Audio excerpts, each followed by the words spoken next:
జై శ్రీరామ్. 2025 ఢిల్లీ ఎలక్షన్స్లో బీజేపీ గెలుస్తుందని చెప్పడం జరిగింది. అది ఫిబ్రవరి 8వ తారీఖున అది ప్రూవన్ అయింది.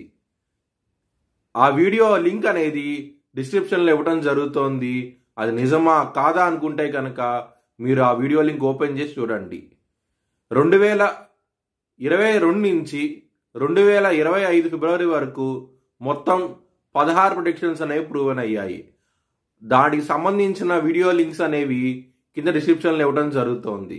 వృశ్చిక రాశికి అధిపతి కుజుడు.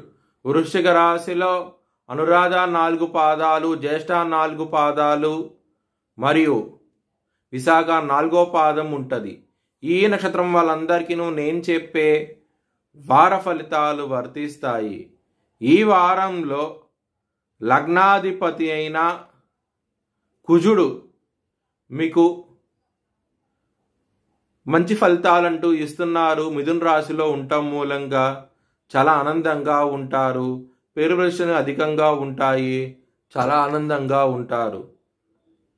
పంచమంలో బుధుడు, సూర్యుడు ఈ వారాంతంలో రాబోతున్నారు పంచమ స్థానానికి. మరియు శుక్రుడు కూడా 12వ స్థానం అధిపతి అయ్యి పంచమ స్థానంలోకి రాబోతున్నారు. మరియు రాహు ఉన్నారు. ఇన్ని గ్రహాలు పంచమ స్థానంలో ఉండబోతున్నాయి. దాని మూలంగా మీకు లవర్స్కి మాత్రం చాలా చాలా ఇబ్బందికరమైన వాతావరణం అంటూ ఉండబోతోంది. మరియు పిల్లల మూలంగా ఇబ్బంది పడే అవకాశాలు ఎక్కువగా ఉన్నాయి. ఈ వారంలో జాగ్రత్త అంటూ ఎక్కువ తీసుకోండి. బిజినెస్ పరంగా కూడా పెట్టుబడి అనేది తగ్గించి పెట్టుకోండి. ఇబ్బంది పడే అవకాశాలు ఎక్కువగా ఉన్నాయి. 2వ స్థానం అధిపతి అయిన గురువు 7వ స్థానంలో ఉండటం మూలంగా మ్యారేజ్ పరంగా, కుటుంబ పరంగా చాలా మంచి ఫలితాలంటూ ఉంటాయి. చాలా ఆనందంగా ఉంటారు.